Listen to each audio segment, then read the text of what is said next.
Yo, what up? It's a Sasquatch Square Off, brought to you in part by the Fantasy Chairman. Let's get straight to it today. We got a lot to talk about. First off, let's talk about the Giants backfield. Devontae Booker looks like a guy that's going to be able to get some run with the Saquon injury. That his ankle basically looked like it had a baseball in it. So I've done that before to my own ankle. That's at least 2 weeks. Even with NFL trainers, that's at least 2 weeks, probably 3, at the worst 4. So if you're a Saquon owner and you have some FAAB or you're at the top of the waiver, I would probably Devontae Booker is probably the pickup of the week. So yeah, I would probably snag him. He's a pretty solid pickup, especially with Daniel Jones being in kind of a flux. If they're going to roll out their backup, which I believe, I forgot their backup. He's a journeyman. But anyway, it doesn't really matter. They're probably going to run the ball a little more, kind of take some pressure off of their backup. And so with that, Devontae Booker, he's a pickup for sure. They do play the Rams this week, so you might want to tread lightly there and just see how it goes this week maybe. But even with the Rams, that backup quarterback is going to check down a lot because Aaron Donald, you can't even double team him. So they're only going to have like 2 seconds each passing. He's going to get into his 3-step drop and then have a hand in his face. So PPR leagues, Devontae Booker. Okay, I got to move on. Daryl Williams is the next pickup. It looks like CEH did the same thing that, so many players are doing right now. He sprained his MCL in his knee, so that's going to be it's the same thing that David Montgomery just did. So that's going to be probably like 5 weeks, maybe 6 is what I read, depending on severity, depending on how quick, how it heals basically. But I think it's at least 5 weeks. So that's a full month of football. That's almost, bye weeks are coming up again, guys. So that's probably at least 4 games. It's probably more like 5. It might even be 6 games, even with a bye week in there. So if you are a CEH owner, I think that Daryl Williams is the guy. But Andy Reid might look to be a committee. But here's the deal. Devontae Booker is much more of a pickup than Daryl Williams to me, because even with CEH being a first-round equity guy, pretty solid in his own right, besides the couple fumbles he's had this season, they don't really run the ball. And so with CEH out, it's like, okay, Pat, take it and run. I guess that's the wrong choice of words, but they're going to put the ball in Patty's hands. That's basically what I'm trying to say. Other running backs, they have Jerick McKinnon, and they might have him in there a little bit. So don't spend all your money on Daryl Williams just because he's on the Chiefs. That's not what you should be doing. The Myles Gaskin game, if you had him, you've probably been in some sort of lament. This is a game where this is a time period right now where you need to do your best. I don't even know an analogy. You need to sell Myles Gaskin for an RB2 price right now. Okay? It's not, someone's going to pay it. Someone's going to want him. Tua's throwing passes again. Get rid of Myles Gaskin for an RB2 price. That's what you got to do. Okay? He's a sell. Looks like Alexander, like I said, I said it a couple weeks ago, Alexander Madison, if you have Dalvin Cook, you need to have Madison, because that ankle injury is just coming back. And the one that happened to Dalvin Cook from J.J. Watt. And, Dalvin's not even really being honest about the injury. So, Alexander Madison, he's a guy that you need on your bench because, yeah, he did fumble it late in the game, but other than that, he's been an absolute stud for them when Dalvin has been on the bench. So He's still the same guy he was before that fumble. And, I mean, even more so. He just looks like a baller. Okay, other running backs. If you can sell Gio after that touchdown, go ahead and sell him. A.J. Dillon is a buy low. Well, you might have missed the boat on a super buy low, but I still think that where he's been sold at right now, that he's a buy low because he is basically, last night he basically split carries with Aaron Jones. And now what it's looking like is that LaFleur and the rest of the Packers really want to not look stupid, and they want to use A.J. Dillon in this like change of pace, but at the same time, goal line / I mean, he's catching passes too. He looks pretty legit. So, I mean, I would buy low, even in a redraft, even in like a 2 RB redraft. I would buy low on him. I'd sell maybe, test the water on that. I don't really have a good price for him right now, but I'd buy low on that. Like I said, Alex Collins, if what's his face? If Chris Carson goes down, then Alex Collins is going to take over the bulk of the carries. Now, the Hawks have a tough schedule coming up. It seems like Chris Carson is doing a lot better. His neck, I guess, healed up a lot over the weekend, but I heard that whatever it is chronic, so you need Alex Collins on your bench. He's kind of like the same thing as an Alexander Madison. I think he'd be the guy. Yeah, they're going to throw some Travis Homer in there. They're going to throw a little DJ in there. But I think Alex Collins is getting the bulk of the work, and he's the one that can pay off for you if Chris Carson does not play. And then the last one for me is, for running backs anyway, is Sony Michel. I don't think that he's a buy low or sell high or anything. Just kind of hold on to him if you have Daryl Henderson. And if you don't have Daryl Henderson, still hold on to him. He's not quite a diamond hands, but he's just a guy that you might want to just sit on for a little bit and wait till he has a big game. I don't think that his last game was necessarily a big game. And I think that in that offense, after a really nice game, you could probably sell him for some pretty penny. Trey Sermon is still a diamond hands for me. Yeah, like I said, guys, it's going to get weird. What do you have? Like, he had 2 offensive snaps last week when Elijah Mitchell was back. So Elijah Mitchell, after all the analysis, after everything that they did in the film room, was a 6th round running back, and Trey Sermon was a 3rd round running back. That's like 90 players in between those 2 picks. Okay. That's 3 rounds. That's like 90 people that they determined that skill-wise, Elijah Mitchell is 90 players worse than Trey Sermon at running the football. So, I mean, you can't really say that camp was like, wow, look at that. I think more so what's happening is that Elijah Mitchell is more NFL ready right now than Trey Sermon. And that is a thing. That is definitely a thing. That's a thing that you see a lot of the times in wide receivers. Sometimes in tight ends. None of them are NFL ready for tight ends. But most times you see running backs NFL ready pretty quickly. Trey Sermon is not NFL ready yet. And that's the truth right now. Is he bad? No. But he's not NFL ready right now. His game is not translating to the NFL. So he has a diamond hands. You got to hold on to him. Let's go through some wide receivers real quick, maybe. Kadarius Toney, man, de facto number 1, and they saw why they drafted him in the 1st round. The dude can get space, he can run with the ball in the open, but he also throws punches. Nah, I'm just kidding. That happens. Sometimes I get the heat of the moment, get the best of us. No big deal. He's playing next week, and he's going to be leading that receiving core. What's that mean for the game? Well, they're playing the Rams. Here's the deal, though. Don't tuck tail yet.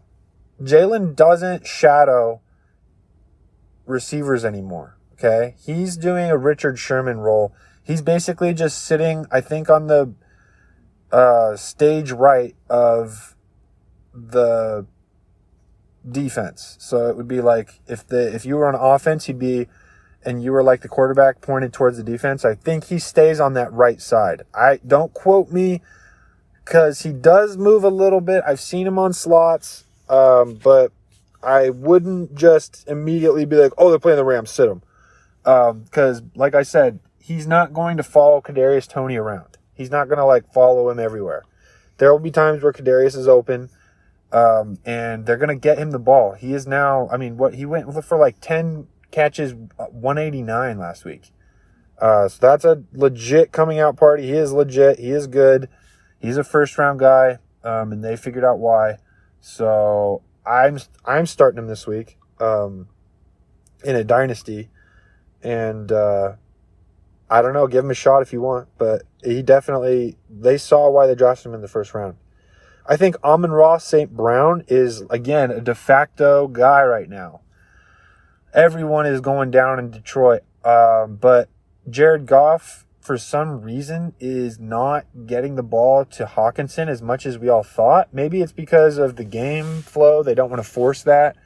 They want to be able to have some consistency between the game flow, and they don't want to just, funnel the ball down Hawk's neck. I don't know. But Hawk's obviously the best pass catcher on the team. It's not even close anymore.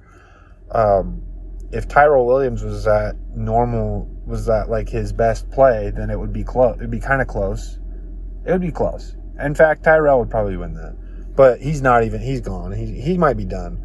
But so at this point, it's Amon-Ra St. Brown, I think. Because Quintez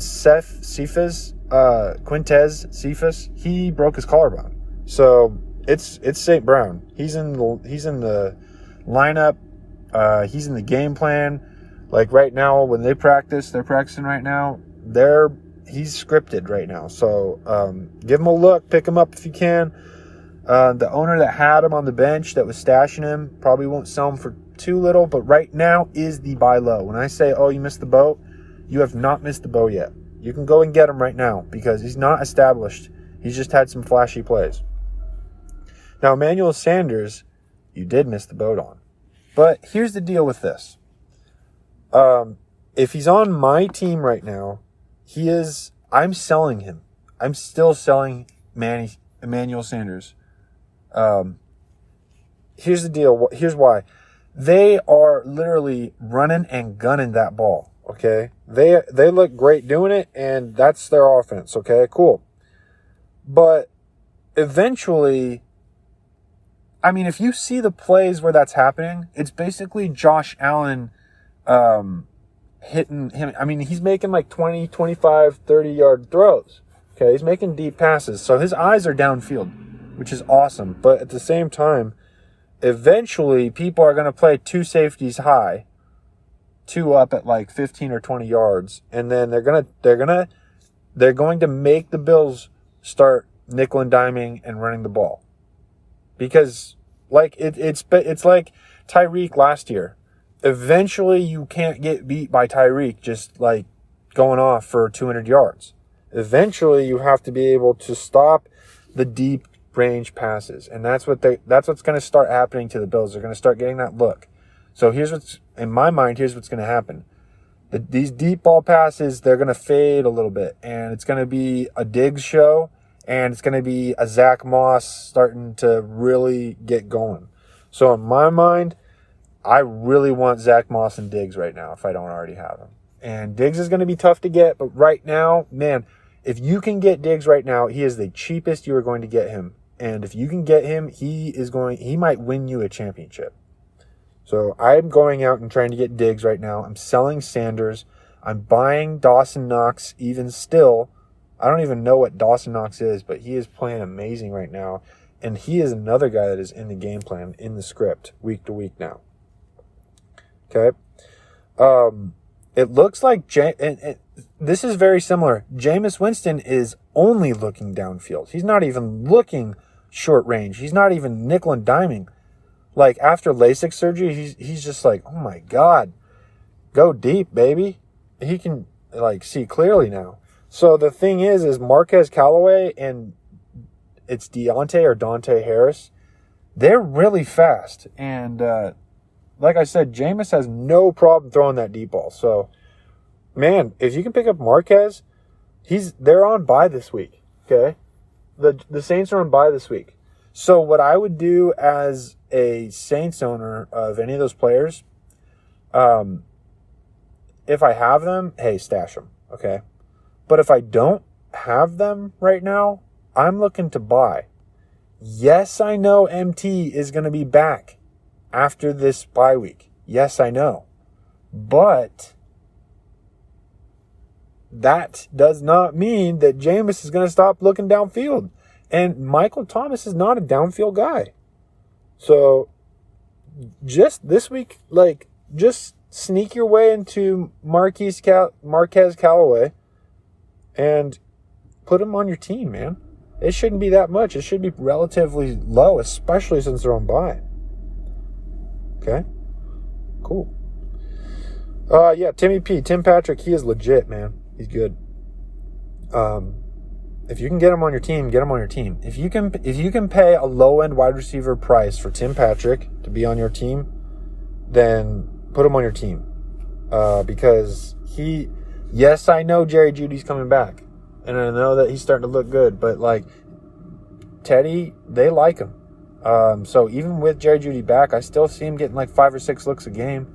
And he's getting, if you can put him in, if you ever could put a guy to your flex and say, get me 6 to 8, maybe 9 points, that's Tim Patrick. He's the Jamal Williams of wide receivers right now. Okay. Last night, the Indianapolis Colts, that was the best I've ever seen their offense. If they can keep playing like that, you want some guys on your team. Paris Campbell is starting to play. He's a buy low right now. Eventually, you'll miss the boat on him. I don't think you can buy low on Michael Pittman, but if you can pay a low end, here's my thing. With the way he looks right now, if you can pay a low end wide receiver 2, a high end wide receiver 3 price for him, then I'm going out and getting him. Because he's a baller. He's a gamer. And he's aggressive and he wants to make the plays. So I'm going out and getting him. That's just how it is. All right. Moving forward. If you have any of the Houston Texans wide receivers outside of Brandon Cooks, sell them for whatever you can. Literally, sell them, yard sale them. Okay? Get whatever you can out of them. If you want a guy like a maybe you can get a Davonte Booker for him, then go out and get him. Okay. Let's see. Moving on. I think Hunter Renfro is obviously going to be a guy that is going to be looked at often. Here's the deal. John Gruden's fired. He's gone. I'm not going to get into all that because that's a really terrible, messy situation. But I can tell you one thing. No matter what the offense looks like, Derek Carr is going to be looking at Hunter Renfro's way in 5-yard to 8-yard situations. Okay? Might it be in flux a little bit between Bryan Edwards, Henry Ruggs, and Darren Waller? Yeah, it might be. It might get weird. Who knows what's going to happen? Honestly, that whole team is just going to take Kyle said it last night, you might as well blow that team up because that was a team that was made for John Gruden, and John Gruden plays a very West Coast old style of football.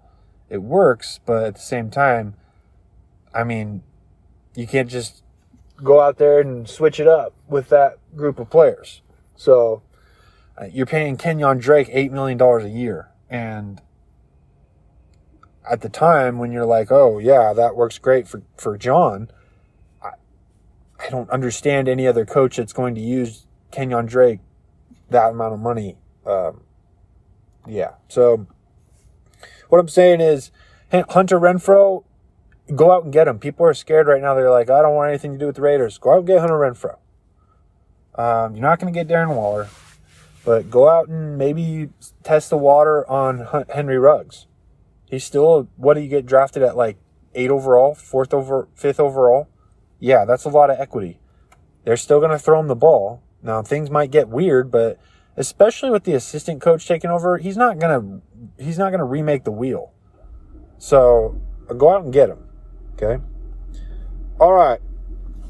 And so let's talk about some guys that are trending down a little bit, and then we'll be good for the week. I think that Jameson Crowder, like, we want to say, oh, let's sell him and all of that. He actually had a decent game. He, like, his 2 games when he's come back are 19 with like almost a 20-point game and an 8-point game last week in London. Yeah, he caught 4 passes, but he had 6 targets. He's a guy that's going to get the ball in that offense. Okay, so he's a flex guy. Throw him in there. He's going to get you 8 to 11 points a week. He might get you more than that because he's a touchdown guy. He's a gamer. Watch him play. He's still got it. Moving on through these guys. Kenneth Gainwell, if you can snag him right now, go out and snag him. I think that honestly in that offense, like Nick Sirianni, I'm pretty sure his first name is Nick. He knows nothing. I don't know what that guy's doing. He's a bonehead. But Kenneth Gainwell's got some great value in the offense. He might even have more value than Miles Sanders, which is disgusting. But the way that they just like put him in there and throw him like nickel dimes, that's a PPR guy. So he's another flex guy that could be pretty valuable moving on. So go ahead and go out and get him. Robbie Anderson, if you can buy him at a low price, go ahead and get him. I think that he still has value, especially with the amount of money that they're paying him in that offense. They're going to get him the ball. Things have just been going DJ Moore's way. Okay? Tommy Tremble's way. Like I've said, the Tampa Bay backfield is always going to be a sell. So if you can sell Leonard Fournette, then you can get out and sell him. I'm selling if I can. And CMC's back. Dalvin Cook will be back. So I wouldn't sell these handcuffs, though. They're very, very valuable. Okay. Here's another thing. If you can go out and grab Nyheim Hines, go out and get him. Because he just had one of his off games. He's had 2 off games. And he's a guy that can actually blow up. And if Jonathan Taylor ever goes down, he's the guy. Okay, that's going to be it from me this week. Stay safe out there and just keep plugging away. All right? Have fun. Peace.